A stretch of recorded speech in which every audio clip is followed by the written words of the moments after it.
Hope I don't trip over this cord. Anyway, yes, I do have an amazing story. These lights are really bright. Okay. I have an amazing story to share with you. I was diagnosed in 2008 with breast cancer. And I have to kind of go back because it's kind of a long story, but back in 2008, I have a friend who is a financial planner. And because I own my own business, she kept pounding me and said, come on, Tracey, you got to get going here with, making your future better. Get some plan going, 401k, blah, blah, blah. And I'm like, no, Doreen, it's okay. I got this. And she kept on and on and on. Finally, I said, all right, let's get it going here. Come to my house on Monday. We'll figure something out, just to try to appease her. So she comes over and she lays out this whole plan. I swear it was the length of my whole countertop. And I thought, well, I can't do all this. What are you doing? And she said, it's okay. It just starts something. Start somewhere. I said, all right. So I look at everything, and I'm looking, and I'm thinking, oh, disability. I am self-employed, and if something happens to me, I don't have any kind of state disability. I don't have anything. So I thought, well, and I'm very active. I ride motorcycles, I surf, I ski, I do all this stuff. Hence, tomboy. Anyway, so I said, you know what, I think I'm going to not do everything else, but I think I'm going to try this, to go for this disability insurance. So we sign up. That was on a Monday. So the next day, my mom calls me, and she says, Tracey, you need to get in for your mammogram. They were supposed to do it every 6 months, and you're at 8 months now. You've got to get in there, honey. I said, Mom, come on, I'm fine. I'm going to the river this weekend. I don't want to deal with it. She said, no, honey, please, just make an appointment. Fine. I make the appointment. I call them up, and they go, we can get you in on Friday. I'm like, wait, Friday? I'm going to the river. It is Labor Day weekend, and I cannot miss Labor Day weekend at the river.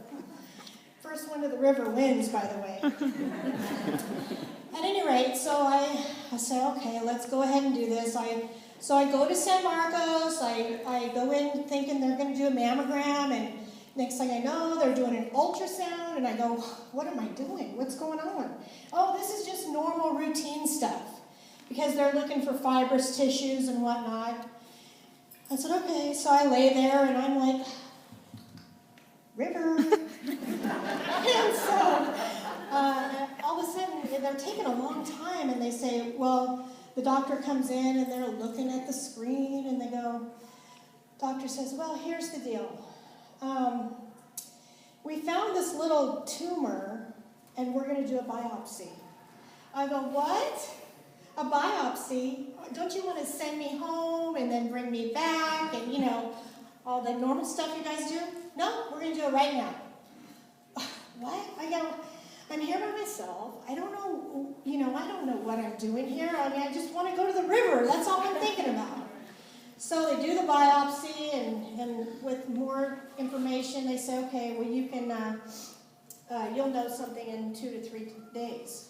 So, crap. I go outside, I call my mom, and she says, okay, honey, you're going to be all right. We're going to make it through this. Just, go through the weekend, have a good time. Yeah, right, I may have cancer, Mom. Okay, so the next thing I do, next person I call is my friend Doreen. Keep in mind, the Monday before, I just signed up for disability insurance. And I'm thinking, oh my God, Doreen's going to kill me. She's going to think I did this on purpose. So I called Doreen. I said, Doreen, you're not going to believe this. They just did a biopsy on me. I went in for my mammogram. The next thing you know, they're doing an ultrasound, and now I have a biopsy. And she says, oh my gosh. She goes, it's okay, Trace. Don't worry. We'll make it through this. How long before you get the results? 2 to 3 days. She says, okay, call me the minute you know. Okay, so I go to the river. We have as best of a time that I can, knowing I've got this on my mind. I may have breast cancer. So I come back. It's now Tuesday, and I get a phone call. Again, I'm by myself.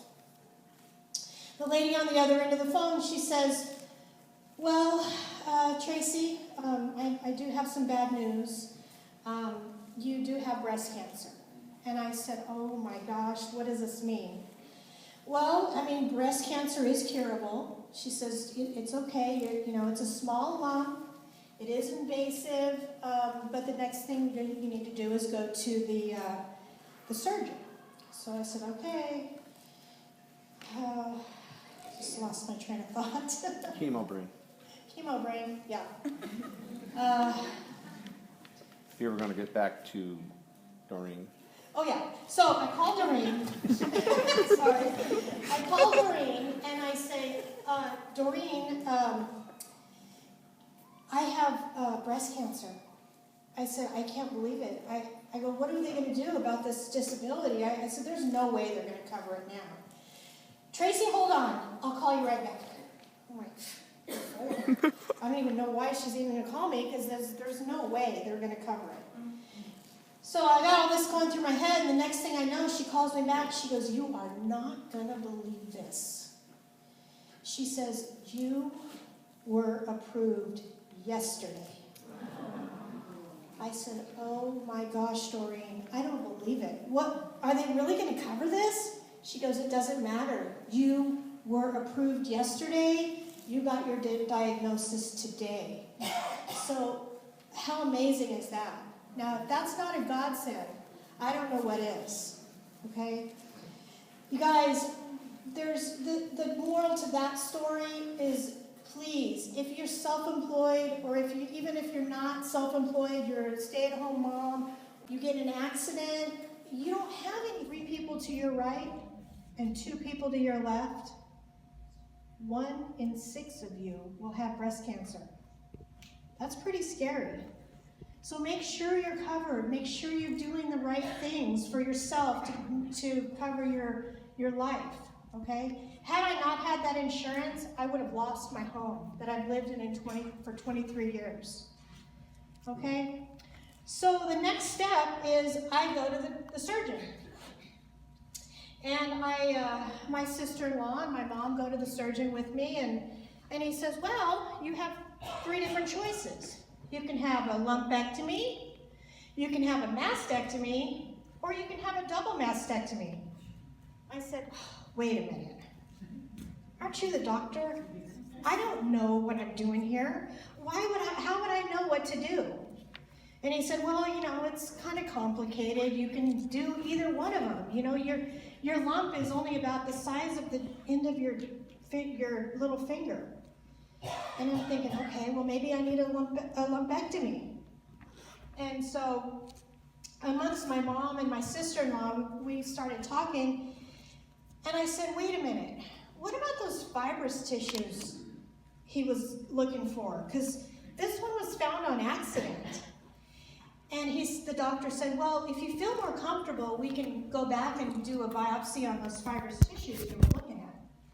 I said, I think I would feel more comfortable, because what happens if I do a lumpectomy and then I have cancer in the rest of my breast and they don't see it? So he says, yeah, we can do that. So the next week I go in, it's a Friday again, and I am laying there, and he says, wait, didn't we just do this on you? I said, yeah, but we need to do it again, because the last one was found on accident. And when you did the ultrasound, you were only looking here at my breast. You need to look at the whole thing. And he said, well, we normally don't do that. And I said, no, you need to do that, because that's what is going to make me feel more comfortable. He goes, all right. So he takes the ultrasound, he starts here, and he goes around this way, gets to about right here. And he looks up and he goes, oh, I don't like the looks of that. I about fell off the table. I thought, well, gee, good thing I'm a good advocate for myself, and I've got a lot of support around me to think about these important things, not knowing anything about cancer. So he said, we're going to do a biopsy on that. So we do the biopsy. It's, again, Friday, like I said. Got to wait 2 or 3 days. Next thing I know, it's Tuesday. I'm at home alone again. I'm getting all this news by myself. It's really amazing. So they call and they go, well, Tracey, we have some bad news for you, really. Yeah, you have cancer again in the other one that they biopsied, but it's a different type of cancer. So you have 2 different cancers in your right breast, and they're both invasive. I said, oh my gosh, what does this mean? She said, well, at this point, you don't have a choice. You have to have a double mastectomy. Okay, had I not been my own advocate on that day that I went to see the surgeon, I would not be standing here in front of you at this moment. Okay, so remember, you guys, the most important thing about doctors is doctors are not God. They're human, just like you and I are. And we have to read our own bodies and know what's right for us. Because doctors are just like us when we're driving to work every day, and sometimes we can't remember even how we got to work. It gets to be routine, you know? And so just remember, ask a lot of questions and be your own advocate. Okay? So, thank you. So 5 years after I was diagnosed, I was clear from breast cancer after going through chemotherapy and radiation and whatnot. And I ended up getting Aflac insurance, and Aflac has been amazing.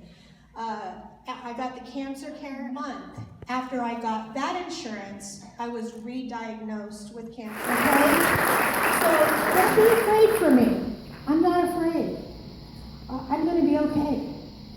And guess what? That Aflac sure did pay me a lot of money. I'm telling you, they paid me $37,000 in the last year. Okay? Every treatment you have, they pay you for it. So, bottom line is, be your own advocate with your own bodies. Get in there, get your mammograms, and make sure that you're covered for your future. Okay? It eases the stress, that's for sure. Eases the stress, for sure, guys. Thank you so much.